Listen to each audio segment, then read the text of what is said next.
Video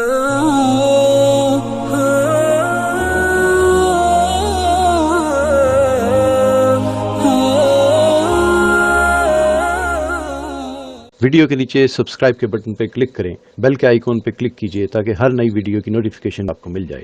فقال کان رسول اللہ صلی اللہ علیہ وسلم یتلألأ وجہہ تلألؤ القمر لیلۃ البدر۔ میرے بھانجے حسن، حضور پاک علیہ الصلوۃ والسلام کو تم نے بچپن میں دیکھا، میں نے رسول اللہ کے گھر میں تربیت پائی ہے۔ میرے پیغمبر وہ تھے فخفم مفخمن، جو مجلس میں بیٹھتے سب سے عزت اور تکریم کے باعث بنتے۔ یتلألأ وجہہ تلألؤ القمر، ان کا چہرہ یوں چمکا کرتا تھا جیسے چاند کی دمک اور چمک ہوتی ہے، عام چاند بھی نہیں، لیلۃ البدر، 14ویں رات کے چاند جیسی چمک ہوتی۔ اطول من المربوع واکثر من المشذب، کوئی بندہ زیادہ اونچا ہو تو اس سے کم ہے، کوئی زیادہ پست ہو تو اس سے اونچی قد رکھنے والے ہیں۔ عظیم الہامہ، پیغمبر علیہ السلام کے چہرے مبارک کو رب نے باروب بنایا تھا۔ رجل الشعری، حضور پاک کے سر مبارک پہ بال ایسے تھے،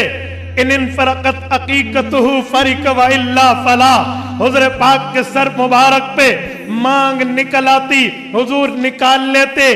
سیدھی مانگ نکالتے تھے، ٹیڑھی مانگ کا رواج نہیں تھا۔ یہ سنت نہیں ہے، سنت سیدھی مانگ ہے، نکلتی تو نکال دیتے ورنہ ویسے ہی چھوڑ دیتے۔ یجاوز شعرہ شہمت اذنی، جب پیغمبر علیہ السلام کے بال بڑے ہونا ہوتے تو کان کی لو سے نیچے جاتے، اذا ہوا وفرہ، یہاں نیچے جاتے، اور پھر اس کے بعد فرمایا اظہر اللون، پیغمبر کرم بڑا خوبصورت تھا، حضور پاک کے لئے فرمایا واسع الجبین، حضور پاک کی پیشانی کشادہ تھی، ازج الحواجب، پیغمبر کے باریک خمدار یہ جو آبرو تھے، یہ آبرو ایک دوسرے سے ملے ہوئے نہیں تھے، جدا جدا تھے، بینہما حرق، ان آبروؤں کے درمیان ایک رگ ہوتی تھی، یدرکہ الغضب، جب پیغمبر کسی اللہ کی نافرمانی پر غصے میں آتے، رب العزت کی نافرمانی پر غصے میں آتے، وہ رگ بھڑک اٹھتی تھی، بینہما حرق یدرکہ الغضب، اقن الارانین، پیغمبر علیہ السلام کے ناک مبارک تھوڑے بلندی مائل تھے، یعلمہ من لم یتأملہ اشما، جو اچانک دیکھتا غور نہ کرتا تو یوں لگتا ناک بڑی لمبی ہے، لیکن یوں نہیں تھی، وہ تو ایک نور کی نورانیت ہوتی جو چمک رہی تھی۔ کسل لحیہ، پیغمبر کی داڑھی بڑی گھنی تھی، حضور پاک کی داڑھی مبارک بڑی گھنی اور بہترین تھی۔ رسول اللہ سہل الخدین، پیغمبر کے رخسار مبارک جو تھے وہ ہموار تھے، اونچے اٹھے ہوئے نہیں تھے۔ آگے فرمایا فصلی الفم، پیغمبر کا چہرہ، پیغمبر کا منہ، حضور پاک کا اعتدال کے ساتھ فراق تھا، اور پھر فرمایا دقیق المفلج الاسنان، پیغمبر علیہ السلام کے دانتوں میں تھوڑا تھوڑا سا فاصلہ اور اعتدال کے حسن کو پیدا کر دیتا۔ دقیق المسروبہ، ہم نے حضور پاک کو احرام کے موقع پہ دیکھا، حضور پاک کے ناف مبارک سے سینے مبارک تک بالوں کی ایک چھوٹی سی لکیر تھی، وَقَانَ عُنَقَهُ جِيدُ دُمْيَةٍ فِي صَفَاءِ الْفِضَّةِ، میرے بھانجے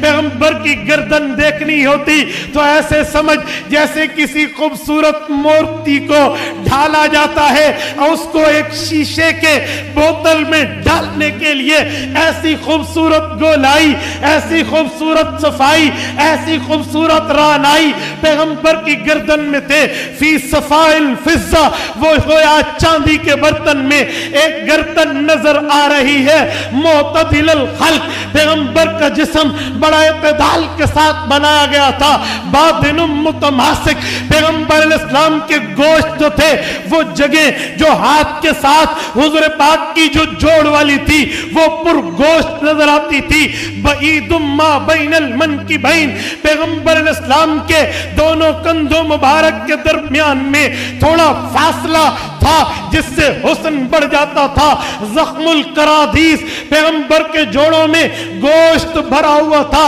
انور المتجرد، اللہ کی قسم فرمایا وہ جگہ جو کپڑے سے باہر رہتی ہے، جیسے چہرہ، جیسے ہاتھ، جیسے پاؤں کا جو لباس سے باہر رہنے والی جگہ ہوتی تھی، رسول اللہ کی انور المتجرد، اس پر ایسا نور ہوتا تھا ہم حیران ہو جاتے، اوہ ہاتھ باہر ہوتے ہیں، انہیں کبھی کبھی دھوپ بھی لگتی ہے، انہیں آگ اور دھوئیں سے واسطہ بھی پڑتا ہے، پاؤں مٹی میں چلتے ہیں، انہیں کانٹے بھی چبھتے ہیں، انہیں پتھر بھی چبھتے ہیں، انہیں تکلیف بھی ہوتی ہے، فرمایا اس کے باوجود یہ باہر کے جسم کے حصے اتنے پیارے ہوتے، جو لباس کے اندر تھا اس کے حسن کی تو کیا بات ہی تھی، موصولم ما بین اللبتی والسرتی یجری بشعر کالخط، پیغمبر علیہ السلام کے جسم کے حصوں میں سینے سے لے کر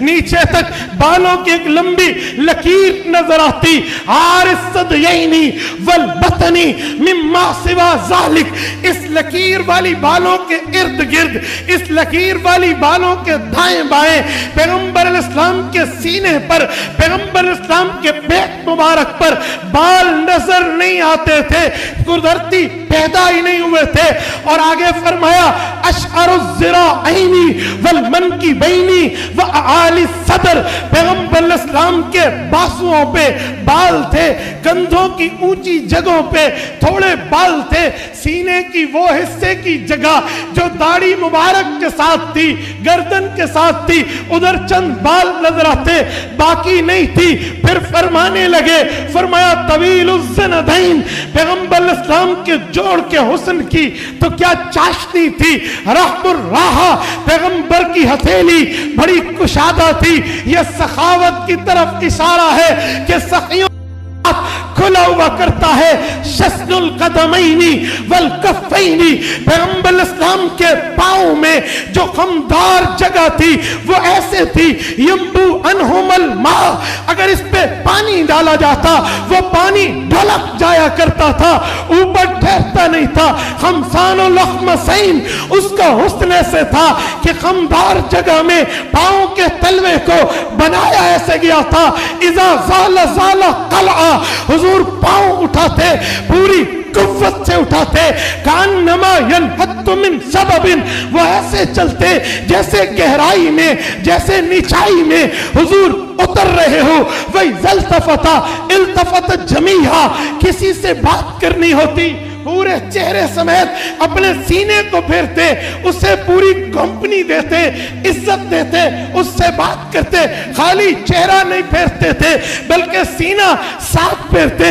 التفت جمیعا، اس کی طرف پورے ہوتے، اس سے بات کرتے، ذریع المشیہ، پیغمبر کی چال تیز رفتار تھی، جب پیغمبر علیہ السلام چلتے تھے تو بڑی اچھی اور سبق رفتاری سے چلتے تھے، خافض الطرف، اکثر طور پہ حضور کی نظریں نیچی رہتی تھی، پیغمبر علیہ السلام نیچے دیکھتے تھے، جل نظرہ الملاحظہ، شرم اور حیا کی وجہ سے کہیں کسی کو دیکھنا ہوتا تو آنکھوں کے کونے سے دیکھتے، آنکھ بھر کے حضور کے دیکھنے کی عادت نہیں ہوتی تھی، پیغمبر علیہ السلام یوں دیکھتے، نظرہ الی الارض اکثر من نظرہ الی السماء، پیغمبر علیہ السلام کی آنکھ مبارک کی نظر زمین پر زیادہ ہوتی، آسمان پہ کم ہوتی، کبھی وحی اترنی ہوتی تو اوپر بے قراری سے دیکھتے، ورنہ اوپر دیکھنے کی عادت نہیں تھی۔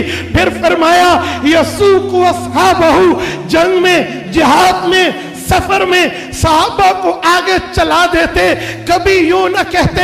میرے آگے کیوں چل رہے ہو؟ یہ تکبر، یہ غرور، یہ تکلیف دہ معاملہ حضور میں نہیں تھا۔ وَيَبْدَأُ مَنْ لَقِيَ بِالسَّلَامِ، جو حضور پاک سے ملتا حضور خود سلام میں پہل فرماتے۔